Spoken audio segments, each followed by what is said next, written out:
with Mark, since you are the king of Oreos. How do you feel from all the years of eating Oreos? Is that in your advantage for this challenge? Or since you've had so many Oreos, are you maybe fed up with them? And by Saturday, you will just not be able to stand them anymore? Yeah, no. First and foremost, I just want to thank you both for allowing me to come on your show today. I'm extremely honored to be a part of this.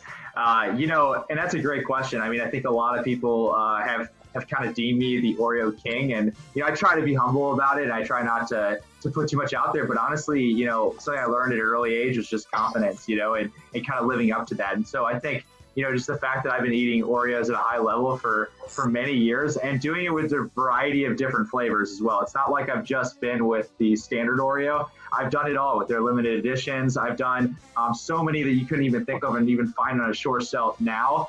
That's why I think I have an advantage and why I won't be burned out going into race day. So you would say that you're very open-minded when it comes to Oreos. So. Yeah, absolutely. Yeah, for sure. I mean, I'm sure you can attest this from being from Sweden and living in the United States. Like, you're pretty progressive and have these ideas that, maybe, put you, more open-minded on the same way in the Oreo side as well. And I think that's why I connect so well with vegans, because Oreos are actually, I don't know if you know this, but Oreos are vegan. So, Matt, I don't know what you think about that answer from Mark, but he feels pretty confident. And but I know you. If there's somebody that is very competitive, and since you don't have the years of experience, but I think maybe is your rookie in this, would this be your advantage point, that you're just so gung-ho to do this? And since Mark now is the king of Oreos, that you're ready to beat him. What do you think? Well, I think Mark's taking it a little far with being the king of Oreos. I think it's about to be a show. Little does Mark know, at about the age of 10, I spent the majority of my time on a horse farm. That you may know a little bit about, Lada, but and while we were on that farm, most of our dinners were consistent of Oreos after some burgers, and we had a tendency to call them the Oreo-thon. So this is not my first foray into it. We never made it a competition, but we definitely called it the Oreo-thon when we had our Oreos after dinner. So not my first foray into this. So what I'm hearing, Matt, is that Mark does a lot of talking, and you're just here to shut him off. Is that the truth? Is that what you're saying, Matt? Right. That's exactly right. I mean, Mark's always been a talker, and we love that about Mark. But here we are to shut him up tonight, or on Saturday night, rather. Mark, what do you feel about that? Those are some candy shots right there. Yeah, honestly, I'm just extremely grateful to be able to compete against a high caliber athlete like Matt Johnson. I think, he comes from a great family. He obviously, has done a lot of good things for our community here in St. Louis and in Indianapolis. I know a lot of the work that he does. And yeah, I definitely recognize that he can eat Oreos at a high level. And that's what I respect about him. And just personally, I think that I'm in a good position to be successful, and there's no guarantees, but I just try to stay focused on myself and myself only, because, that's really what you have to do to stay on the top of the throne. Well, but do assume for this challenge that, Matt, you will be in your tryout fit, and Mark, I mean, that opens up for so many jokes. So do you think that will be in your advantage? Come on, it's a tryout fit.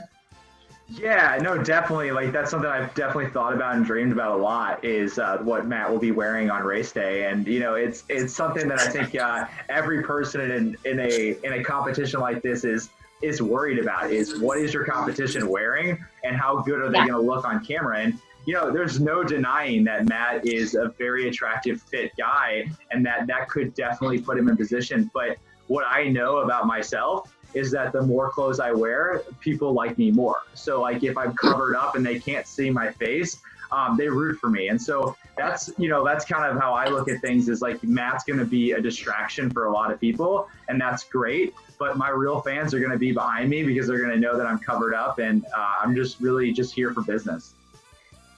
So what kind of strategies do you have for this competition? Are you going to double fist? Are you going, pound it, two cookies at a time? What are your strategies? Mark, you're the proclaimed king. You go first. Yeah. Honestly, what I've been thinking about and how I've been practicing, like a lot of the things I'm doing this week is more fine tuning things, because obviously I have a consistent pace and I can definitely eat the Oreos. But my biggest concern at this point is how fast can I reach? Are they going to be fumbling? What am I going to do with the wrapper? If the wrapper falls down, I don't want that to happen, obviously. So, for me personally, I think, it's just going to be, honestly, I forgot the question because I was just thinking so much about myself. What did you want me to ask? It was about strategy. Maybe Matt goes first, and I'll piggyback off of him. So I think the strategy to eat the Oreos, obviously the side rows of the Oreo package are the most difficult to get to. So you got to kind of get your fingers in there. So it'll be there's going to be a key to getting rid of the middle row and then filling that middle row back in while you're eating. So that's certainly going to be a key to it. And then do you go 1 glass of milk, 2 glasses of milk, 2 cookies at a time, 1 at a time? All these things are going to play into it. So certainly a strategy there. Not completely sure how I'm going to go about it, but I think it's going to be a spur of the moment decision as things go on, eating Oreos that fast. Yeah, no, definitely. As I now understand the question, because I'm actually listening, I would say that my strategy going into this is going to be definitely to play my game. I don't want to play Matt's game. I have to focus strictly on what I'm doing.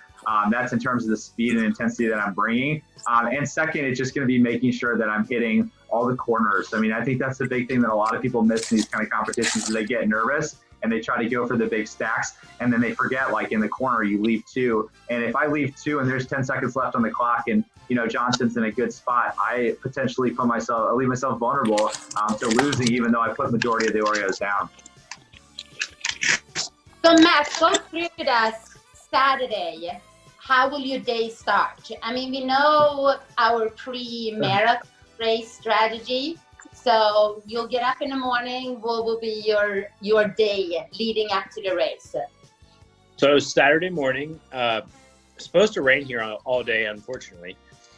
But definitely get up, start my morning with a cup of coffee, and then it'll be a bike ride of some sort, whether that's unfortunately inside on Zwift or if that's outside getting some miles in. If the weather behaves, I'll get 3, 4, 5 hours in on the bike. So that'll really open up the calorie count to be able to really smash some Oreos. And then it'll be a matter of having lunch sometime after the bike ride and try to take it easy, really get the legs up, relax, give the stomach a chance to get rid of all the things that I've eaten during the bike ride and really relax before we go for the Oreos. So during this day, can we expect some, are you going to try to psych the competition out?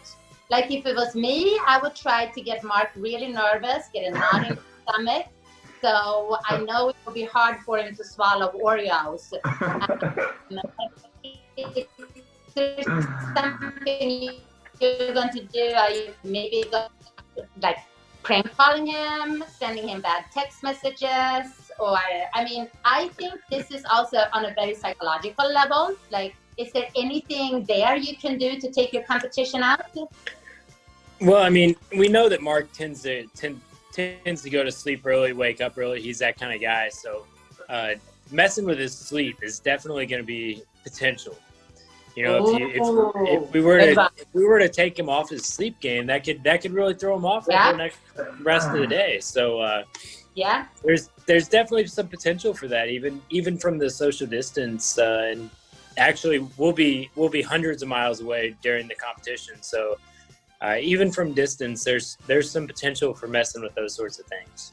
So we might actually start seeing the challenge start breaking out like late Friday night. If you're going to mess with his pattern, like is that what I'm hearing? Are you going to go to that level, Matt? I don't know that I will, but hey, there's also always the thought of Friday night. You know, there could be some social distancing adult beverages involved. That could very well throw Mark off his game. Did read the competition rules, and it says nothing about adult beverage. So you're good. You're good to go.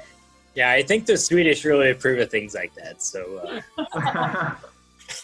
So Mark, is this getting you nervous now? Like, what if you will not be able to sleep the night before? You're waking up and you're feeling very sleep deprived. You are nervous. You might not be able to eat your breakfast.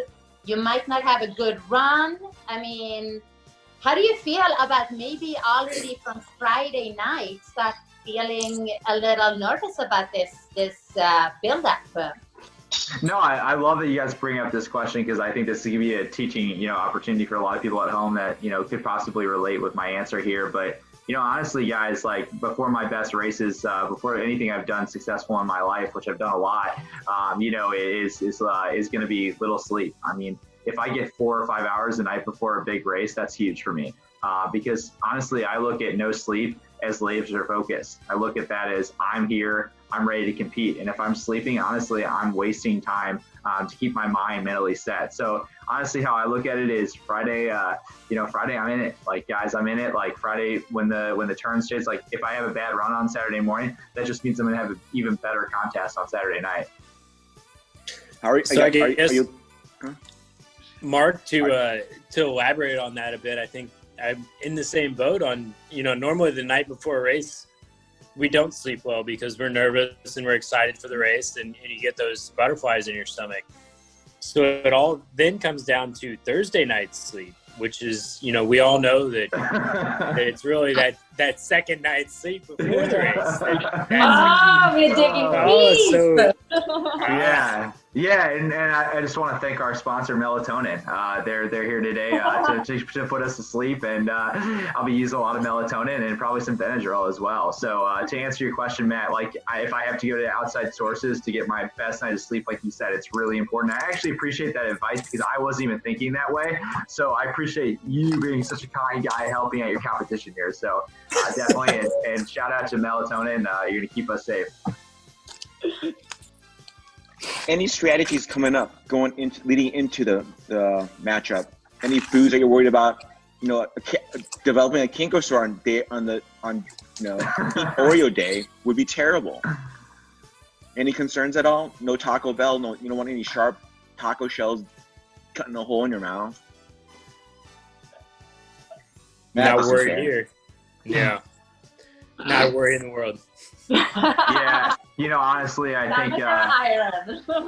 think if you're not a little bit afraid, you're not really diving into something here. I mean, I think obviously, I can speak from Matt when there's definitely some type of fear in our, in our bodies, but that's why we're competing because we want to be out there, we want to take that risk. So, anything can happen. I mean, I'll be honest with you guys. I was in a training, Oreo training run a couple of days ago, and after 2 packs, my heart was speeding really fast, and I was having a little bit of issues with walking up the stairs, shortness of breath, and it definitely caused some concern. And this is the stuff I talk about with my family, my 9 kids. I put my body at risk doing this. So I mean, yeah, there's a little bit of fear for just the family aspect of it, but outside of that, for me as an athlete, just as a single individual, I feel good.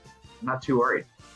Are you intimidated at all by just watching Matt casually pound on a pack right now, just slowly dunking and eating?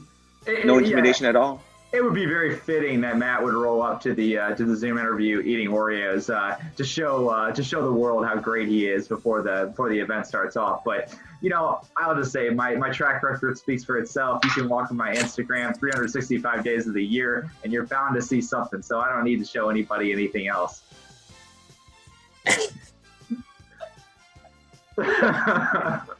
But I think we're all looking forward to this matchup on Saturday.